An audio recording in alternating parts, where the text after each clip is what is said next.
Hello lovely ladies, welcome. मी Maithili Sawant, feminine energy आणि love coach आहे. या व्हिडिओमध्ये मी तुम्हा सगळ्यांचं मनपूर्वक स्वागत करते.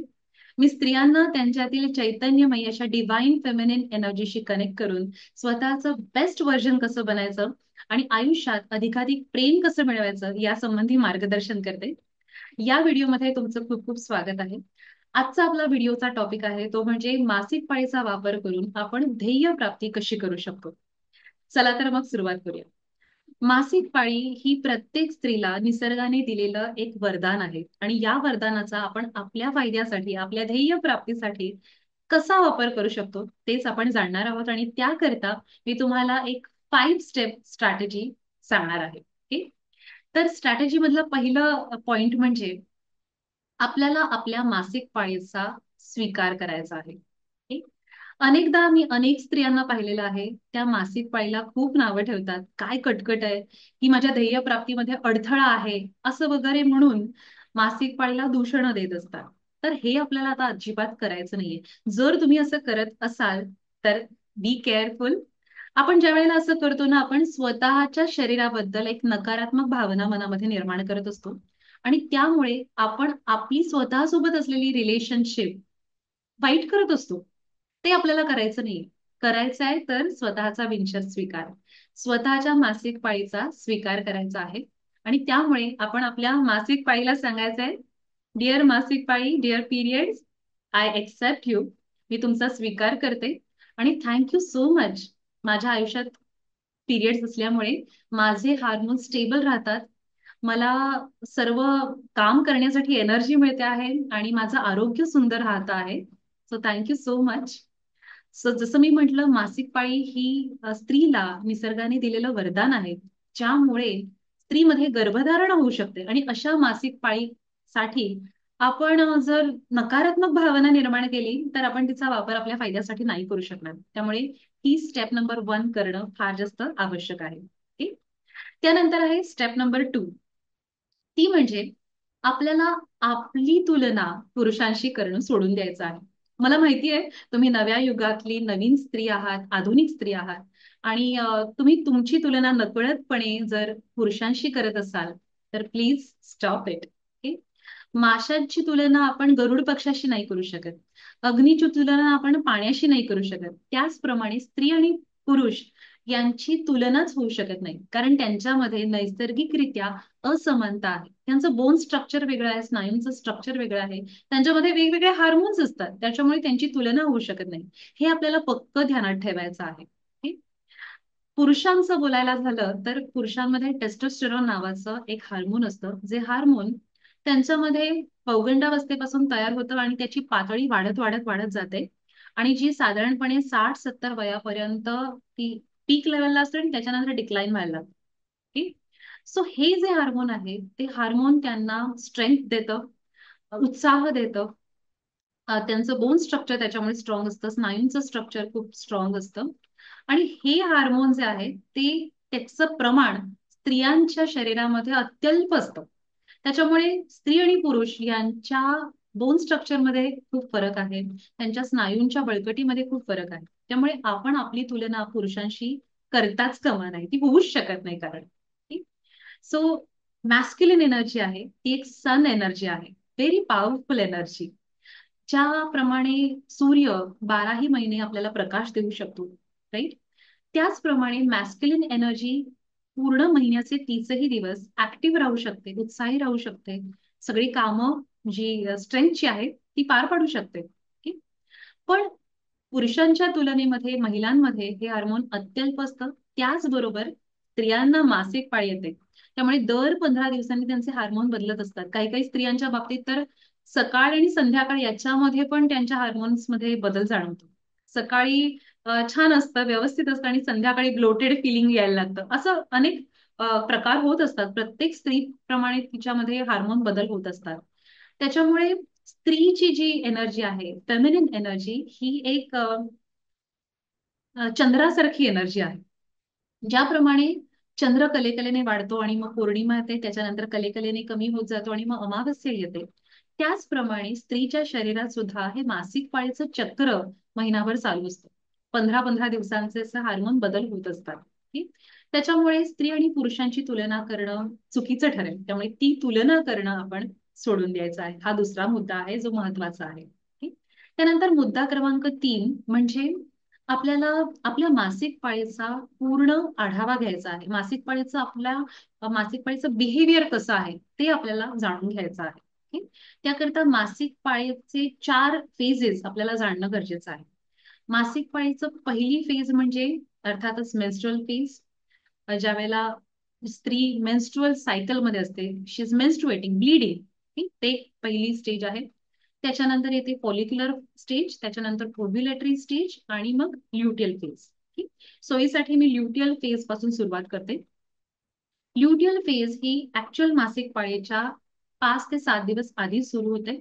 त्यावेळेला स्त्रीला सडन ड्रॉप झाल्यासारखी वाटायला लागते तिची एनर्जी, मूड स्विंग्स व्हायला लागतात. त्याच्यानंतर थकवायला लागतो. काही स्त्रियांना पीएमएस, प्री मेन्स्ट्रुअल सिंड्रोमचा सामना करावा लागतो. म्हणजे ओटीपोटात दुखणं, पाय दुखणं, कंबर दुखणं, अशा गोष्टी अशा व्हायला लागतात. काही जणांना थोडासा वॉटरी डिस्चार्ज होऊ शकतो. सो असे विविध प्रकार त्या काळामध्ये घडतात. त्यानंतर येते ऍक्च्युअल मेन्स्ट्रुअल फेज, जी 3 ते 7 दिवस असू शकते, ज्यावेळेला वुमन इज मेन्स्ट्रुएटिंग, ब्लीडिंग. त्यावेळेला सुद्धा स्त्रीला थकवा जाणवतो, तिला आरामाची आवश्यकता वाटते, मूड स्विंग्स होत असतात. ठीक? त्यानंतर येते फॉलिक्युलर फेज, ज्यावेळेला आपलं फॉलिक्युलर स्टिम्युलेटिंग हार्मोन वाढतं, इस्ट्रोजनची पातळी हळूहळू वाढायला लागते आणि त्यामुळे स्त्रीला जास्त एनर्जी परत आल्यासारखी वाटायला लागते, उत्साह वाटायला लागतो थोडा थोडा. ठीक? ही स्टेज सुद्धा एक 10 ते 12 दिवस साधारणपणे असते. आणि त्यानंतर येते ती म्हणजे ओव्ह्युलेटरी फेज, ज्या वेळेला अंडाशयातनं एग रिलीज होतं आणि त्या वेळेला स्त्रीला सगळ्यात जास्त उत्साही, आनंदी वगैरे वाटतं. She becomes strong during that period. आणि तो तिचा उत्साहाचा पीक सीझन असतो. जसं आपण फुल मून आपण पाहिलं, पौर्णिमा येते, त्याच्याशी आपण कम्पेअर करू शकतो या ओव्ह्युलेटरी फेजला. सो हा ओव्ह्युलेटरी फेज तिच्यासाठी खूप आनंददायी अशी एनर्जी असल्यामुळे तिला खूप छान वाटतं, मेंटली खूप छान वाटतं. स्त्रिया सेक्शुअली खूप ऍक्टिव्ह होतात त्या फेजमध्ये. ठीक? आणि त्यानंतर पुन्हा ल्युटियल फेज येते आणि त्यानंतर हे चक्र चालू राहतं. ठीक? सो अशा पद्धतीने प्रत्येक स्त्रीच्या शरीरामध्ये दर महिन्याचं हे सायकल चालू असतं. हे सायकल आपलं लक्षात घेणं आपल्याला गरजेचं आहे. प्रत्येक स्त्रीने या सायकलचं बिहेवियर तपासणं फार गरजेचं आहे. प्रत्येक स्त्रीसाठी हे सायकल, हे दिवस वेगवेगळे असू शकतात. त्याच्यामुळे प्रत्येक स्त्रीने स्वतःचं सायकल काय आहे नेमकं, कधी मला पिरियड येणार आहे, कधी माझा ल्युटियल फेज असणार आहे, कधी फॉलिक्युलर फेज असणार आहे, कधी माझा ओव्ह्युलेटरी फेज असणार आहे, याचा एक आढावा घेणं आणि मासिक पाळीचं बिहेवियर स्टडी करणं फार जास्त गरजेचं आहे. जर तुम्ही अशी स्त्री आहात की जिला रेग्युलर पिरियड येत नाहीये, तर तुम्हाला हा ट्रॅक 6 महिन्यांसाठी ठेवणं गरजेचं आहे. That is homework to you. So हे आपल्याला आधी पहिल्यांदा करायचं आहे. पूर्ण हा डेटा काढून घ्यायचा आहे, आपला स्वतःचा data. That is step number 3. त्यानंतर चौथी स्टेप येते, ती म्हणजे आपल्याला पूर्ण आढावा मिळाल्यानंतर आपल्या ध्येयप्राप्तीला सुरू करण्यासाठी दिवस निवड. बरेचदा काय होतं, अनेक स्त्रिया जसं सर्व जगमान्य आहे त्या पद्धतीने दिवस निवडतात आपलं ध्येयाला सुरुवात करायची असेल तेव्हा. लेट्स से एखाद्या स्त्रीला वजन कमी करायला एक्सरसाइजला सुरुवात करायची आहे, तर ती काय म्हणते 1 जानेवारी पासून करीन किंवा महिन्याच्या 1 तारखेपासून सुरुवात करीन. ठीक? पण कदाचित 1 तारखेला समजा जर तिला पिरियड आला, जर तिचं फर्स्ट डे सायकल ते असेल, मेन्स्ट्रुअल फेज तिथून स्टार्ट होतो आहे, तर कदाचित तिला पहिले 5 दिवस जिमला जाताच येणार नाही आणि सगळ्याच गडबड होईल आणि मग त्यानंतर मोटिवेशन ड्रॉप व्हायला लागतं की अरे बापरे, मी 1 तारखेपासून सुरुवातच केलं नाही. आणि मग त्या गिल्टी फिलिंगमध्येच ती अडकत जाते आणि नंतर सुरुवात होतच नाही. त्याच्यामुळे असे काही जगमान्य दिवस न निवडता आपल्या ध्येयप्राप्तीसाठी आपण असा दिवस निवडायचा आहे की ज्या वेळेला तुम्ही फोलिक्युलर किंवा ओव्ह्युलेटरी फेज मध्ये असणार आहात. त्या पद्धतीने आपल्या ध्येयाला सुरुवात करण्यासाठी नियोजन करायचं आहे. आणि जेव्हा ल्युटियल फेज असेल किंवा मेन्स्ट्रुअल फेज असेल, तो पिरियड आपण हायबरनेशनसाठी वापरायचा आहे. म्हणजे काय करायचंय, त्यावेळेला आपण आपल्या बिझनेससाठी नवीन आयडियाजचं ब्रेनस्टॉर्मिंग करू शकतो. काही प्लॅनिंग करू शकतो. जर तुम्ही माझ्यासारखे व्हिडिओज बनवत असाल तर त्यावेळेला मला काय काय व्हिडिओज बनवायचे आहेत, कधी कधी पोस्ट करायचे आहे, किंवा एखादं आर्टिकल लिहायचं आहे तर ते त्याबद्दल तुम्ही लिहू शकता. ओके? तर मनात येणारे विचार तुम्ही त्यावेळेला लिहू शकता. अशा पद्धतीने तुम्ही त्या पेजेसचा वापर करू शकता. आणि त्या काळामध्ये जास्तीत जास्त तुम्ही खूप जास्त इम्पॉर्टंट असाइनमेंट्स, कुठे बाहेर जायचंय, खूप जास्त ट्रॅव्हल करायचंय, अशा गोष्टी न ठेवलेल्या बऱ्या. कारण ती ती ती तो जो फेज आहे तो तुम्हाला तुमच्या आरामासाठी वापरता येईल. ठीक? किंवा तुमच्या स्वतःच्या सेल्फ स्टडीसाठी किंवा तुमच्या ब्रेन स्टॉर्मिंग सेशनसाठी तुम्हाला वापरता येईल. ठीक आहे. सो अशा पद्धतीने आपण आपल्या महिन्याचं नियोजन केलं तर आपल्याला आपली ध्येय प्राप्ती करणं फार सोपं जातं. सो माझ्या वैयक्तिक अनुभवातनं मी सांगते की ज्या वेळेला आपण महिन्याचं नियोजन अशा प्रकारे जाणीवपूर्वक करतो ना, सज्ञान होऊन करतो, स्वतःच्या शरीराबद्दल अवेअर होऊन करतो, त्यावेळेला आपल्यासाठी यश निश्चित होतं. याकरता मी तुम्हाला एक पुस्तक सुचवेन. पीरियड नावाचं पुस्तक आहे, ज्याची लिंक मी तुम्हाला डिस्क्रिप्शन मध्ये सुद्धा देईन. आणि एक वुमन कोड नावाचं पुस्तक आहे, ते सुद्धा तुम्ही वाचू शकता, ज्याच्यामुळे तुम्हाला अजून जास्त अवेअरनेस या बाबतीमध्ये निर्माण होईल आणि तुम्ही त्या पद्धतीने तुमचं ध्येयप्राप्तीचं जे गोल आहे ते त्या गोलला पोहोचण्यासाठी तुम्ही एक प्लॅन बनवू शकता. तुमच्यासाठी तुमचा कस्टमाइज प्लॅन बनवू शकता. ओके? ध्येय प्राप्ती हा जो कॉन्सेप्ट आहे तो खूप मॅस्क्युलिन कॉन्सेप्ट आहे, ज्याच्यामध्ये आपण एक ध्येय ठरवतो आणि त्याला त्याच्या त्यापर्यंत पोहोचण्याचे छोटे छोटे स्टेप्स घेणं असतं. हे पूर्णपणे मॅस्क्युलिन आहे. पण फेमिनिन एनर्जीमध्ये गोल सेटिंग हा जो प्रिन्सिपल आहे हा थोडासा वेगळा होतो.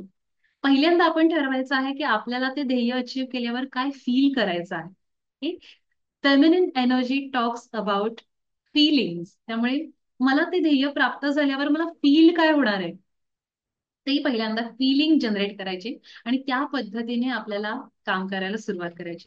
फॉर एक्झाम्पल मागे एक मी ध्येय ठरवलं होतं, ते म्हणजे मला भुवनेश्वर टू रामेश्वरम अशी 1800 किलोमीटरची जवळपास सायकल राईड करायची होती. आणि त्यावेळेला मी जेव्हा घरी बसले होते आणि सायकल राईडचा प्लॅन करत होते, तेव्हाच मी ठरवलं होतं की मला at the end of the trip confident feel करायचंय आणि माझ्या शरीराला मला जास्त ट्रस्ट करायला शिकायचं आहे. माझ्या शरीराबद्दल मला जास्त प्रेम वाटलं पाहिजे, असं मला झालं पाहिजे, आणि म्हणून मी ही सायकल ट्रिप करते आहे.